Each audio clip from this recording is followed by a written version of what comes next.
It's been an interesting time. It's been a while.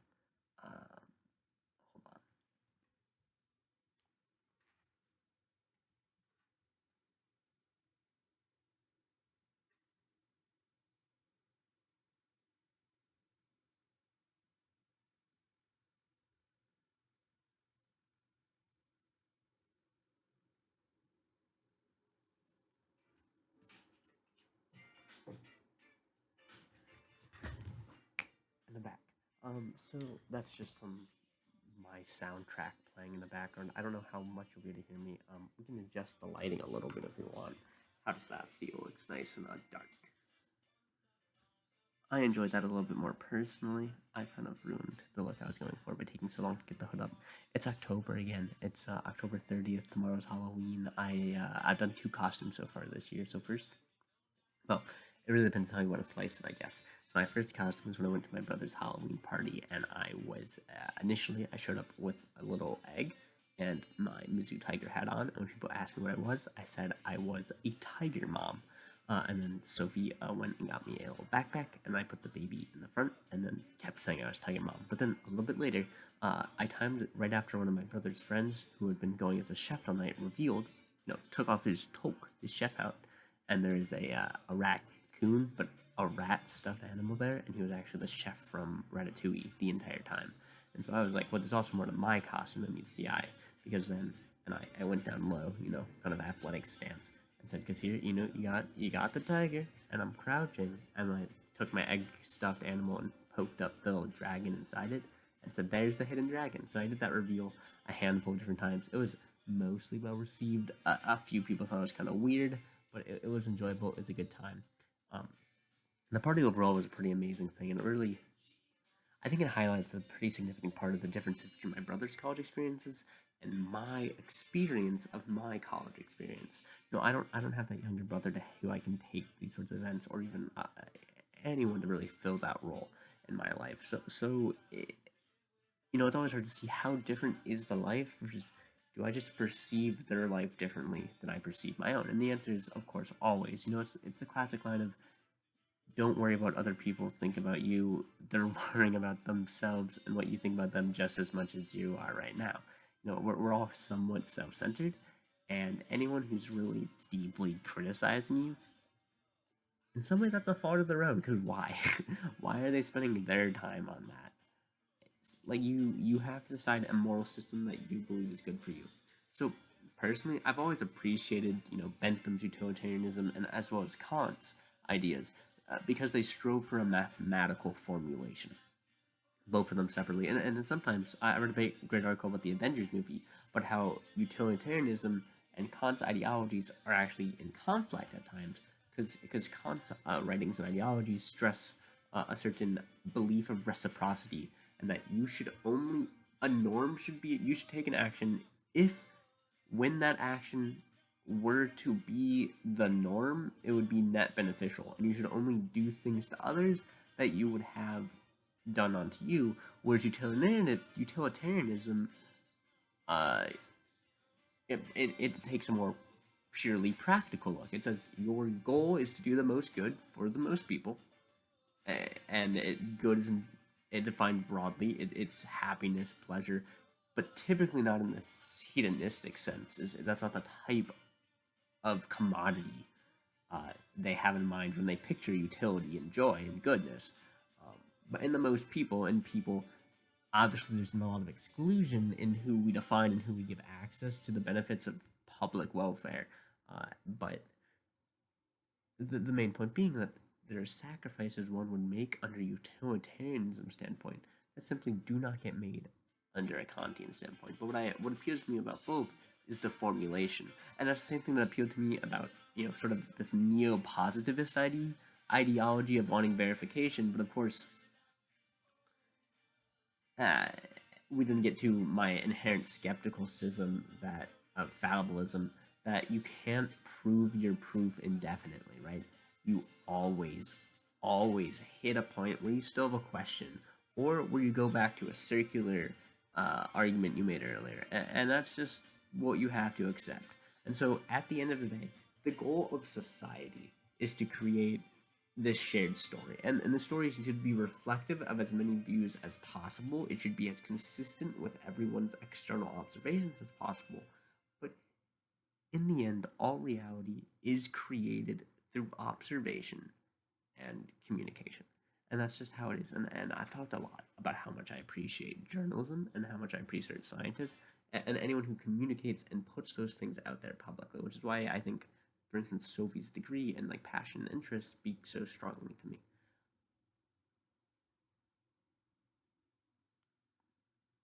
Um, but with that idea of mind, one of my first episode, it was all filled with quantum analogies, and those still are very strong in my mind. Is it gonna start a new song?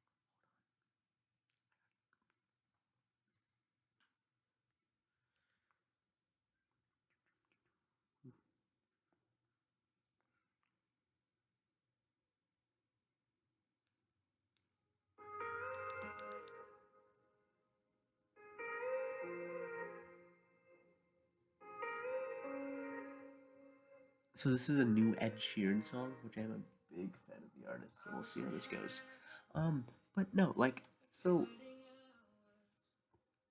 these analogies have a great hold on my life. I enjoy listening to pop science introduction. Not. I enjoy learning about quantum mechanics in a very pop science way, and I enjoy seeing the numbers and the math and sort of being able to work. Not I don't envision myself ever being able to work through those equations, but I do think you can understand the logic of the equation without necessarily being able to manipulate it or prove it. Someone else has done that already. And so that's why PBS Spacetime and as well as Quantum Magazine are great resources I've enjoyed greatly in time trying to learn this stuff. But my primary focus has been more practical, and then I've been really focusing on international relations and politics, as well as environmental technologies and environmental laws. And those are where I see a future career path, maybe. Because at the end of the day, my curiosity is far from idle, but it's not productive. And that needs to change at some point if I'm going to continue to live on this earth. It needs to change if we're all going to collectively continue to live on this earth, and if this earth is going to continue to be habitable for us and the creatures we want to bring with us to stay on. And I don't mean to be apocalyptic. I don't think humanity is at a big risk of extinction anytime soon. I'm really fascinated with how the Springfield, Massachusetts studies continues to develop. This is very loud. I doubt you can hear me. I can barely hear me. I'm inside my own head. Or so we like to think. I've never really had an out-of-body experience. Yeah, I've had an out-of-reality experience, but that's a whole separate matter. I'm in a good mood right now. I had a really good time last night. I powered through some mental alterations, some sleepiness, some social awkwardness, the things that make up our days. And I'm here. I lost a wallet. There was stuff in it that I wanted. I missed an appointment. But despite all of that, I kept my cool, externally more than internally, and not perfectly even, but I did the things that I enjoyed. I did some of the work that I needed to continue to enjoy my days going forward, and I procrastinated on some, but I think procrastination gets a bad rap, because I don't... There's still classic saying, do not tomorrow what you can do today. That's from the Bible, but I wholeheartedly disagree with that. I think the sort of long-term planning that allows you to do tomorrow what you could do today but don't want to, that's the goal of planning, right? If your version of procrastination is just to work, and then see an end at the end, what are you living for? That's not a good analog for life. Because in life, your goal can't be to wait till the end. Because you don't know when the end will be. You don't know if you have as much time as you think you'll have, or if you have more time than expected. It's better to spread it out. And this is, I think, recognized in economics, actually, in a counterintuitive way that I think some people get wrong about, should they save or not save to level out consumption? That's the idea I'm referring to. The idea that in economics, you want to level out your consumption. And so there's a very interesting paper that says, no, you should spend a lot of money when you're young and then just save in those middle years, because then it equals out your life in retirement. But actually, and while that does maximize utility if you can pull it off, when you consider that how long you live and your future income is variable and scalable, and as are your expenses, the timing of those is not regular, it always makes sense to have a rainy day fund and some funds going up. Now, I do think they're correct that in the end you can't take it with you, and just having money making compound interest is not a reason to suffer as a young person. But I think we should really consider the minimums needed to enjoy life when you're old versus when you're young, and the medical care and everything that goes with that. And what I think you're going to see is that, experiences are key. And I think there's some people I was with today who we were all looking up pens. That was like the activity for the reason. And I think the big difference for me was that I immediately found the pen show and the pen users club, which is hilarious that exists to me. They were looking at products. And obviously that's interesting. I liked seeing those cool pens. But I think the focus there, as a one-off incident, that's nothing. But when that type of mentality is repeated, and I'm not trying to lionize myself, I don't think I always have this mentality, but I have it more often than not, and I think that is the key. You have to be working towards an experience. You live for your memories, and your memories are inside here in some sort of neurochemical electrical soup with potentially quantum entanglement and quantum relevance to your consciousness. But whatever it is, it's here and it's here. And I just generally gestured to the bottom of the camera. But that is what life is. It's not this cup. It's not this mouse. And most importantly, it's not like any of that stuff on this dresser, my little shrines that I make. And do I enjoy those? Yes. But there are mementos, and it's the act of creation. That is the setup I made. And so, once again, this is advice for myself. So I'm gonna do something right here in this video. I'm gonna look up questions to ask yourself every day, and I'm gonna give my answers to them. And we're gonna see how this goes. Okay, just for my fun. So I'm gonna move this camera over here. You're about to hear some pretty clickety clacking type noises, I think. But we'll see how it goes. Speaking of not today.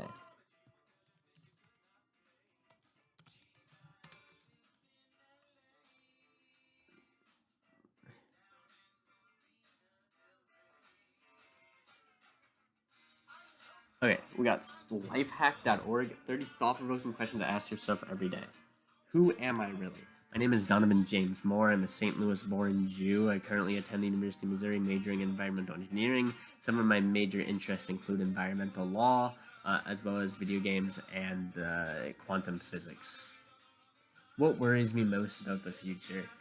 The midterms, that we won't take action to address climate, that I won't be able to find employment of any sort, that I will slowly be abandoned by my friends and family through fallings out and death, and that the life I grew up living won't stay the same, that I'll be asked to fill social niches that I don't want to fill, that I'll miss conversations and the familiar intonations of familiar voices, and that there'll simply be a void that I don't want to or am incapable of filling, and I will suffer because of this, as well as I will perceive the suffering of others due to it. If this were the last day of my life, would I want to do what I'm about to do today?